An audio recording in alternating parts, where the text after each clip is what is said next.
Hi, everyone. My name is Kathy Sabeda, mortgage planner and proud veteran. And this is not a bubble, but we are having a shift in the market. So when will inflation peak? That is the main reason why interest rates are going up. So based on this chart here, this is as of 2021. And as you can see, it was at 0.9, went down, went back up in October 2021. Well, we're here in 2022. So I can't predict what's happening. The feds are the ones who are the experts to help us get out of this mess. But there will be a meeting May, June, July, and in September. And based on what was stated, the feds are going to be hiking the Fed fund rate by 50 basis points in May, in June, and in July. But until they actually have the meetings and take action is when we're going to actually see the results. But what is the difference between a Fed fund rate and mortgage interest rates?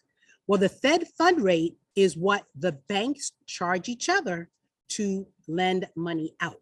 So your credit cards, adjustable rate mortgages, those are the ones that are going to immediately take effect. And then usually, as a result, mortgage interest rates, as we are seeing right now, are increasing incrementally, okay? Now, in September, they may have it that they're going to do another 50 basis points or 25 basis points. So remember that the Fed fund rate was at 0, okay? And then that's when we were having historical low interest rates. So now once they start to slow the economy down, right? So we're in an inflationary market, they have to slow it down, and then that's going to help reduce inflation. Once we reduce inflation and the economy slows down, then we go into a recession. The recession, we never know we're in it until we're in it. And then usually that's when interest rates start to decline.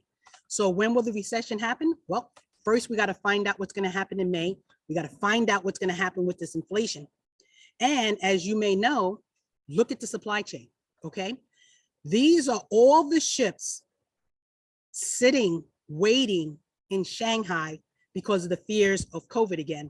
And Beijing is also having a slowdown as well. So there's a slowdown in demand for oil, which may help us with inflation, because I know all of us are feeling the pain with every time we go to the store, how much things cost when we go get gas, and the same thing. So let's talk about, it's not a bubble, it's a shift in the market. So although interest rates are increasing, usually purchase prices go down, but because there's just not enough inventory. Okay, so let's take a look at 2007, 12, 2017, and now 2022. In 2007, we had 3.81. So remember when the market crashed, not shifted, crashed at that time, we had too many homes, okay? And you can see it decreased, and now we don't have enough homes. And so that is the biggest difference in the market as we continue to shift. People understand a couple of things when it comes to purchasing a home, and that is this. Although, right, and I just have San Diego here, from 2021 to 2022, it's taking what days on the market? 20 to 19 days. How many homes? Only 1,200 homes? And how much supply? 0.9 last year and now 0.6. So detached are single family residents and attached are condos and townhomes, okay? Now, equity growth is the key. So the first quarter of 2022, as you can see in these little red states, they've had double-digit equity. Are we going to continue to see double-digit equity? We may continue to do so, but we do understand that there is a shift in the market. And as you can see here, people want to get in the game so that they can benefit from it, because at the same time, rents are increasing dramatically. So why wouldn't you consider buying if your rent is that high?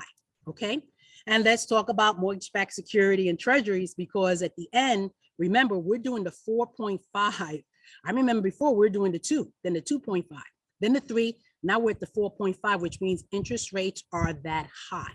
Okay, now this is showing that it's increasing, right? So again, that means it costs less money to get that interest rate, but it's not that you're going to get 4.5. That's just the mortgage bond security, right? This is the S&P. It's holding steady. And here goes that 10-year treasury, as we talked about the other day, it's at 2.8. Okay, so let me go shift. As you can see down here, we're trying to keep a hold and we're seeing some benefits. But again, May is right around the corner. And when the feds decide to do the Fed fund rate, it's going to be interesting to see how the market responds and how interest rates are going to change again. Feel free to give me a call at 619-846-2675. Have a wonderful day.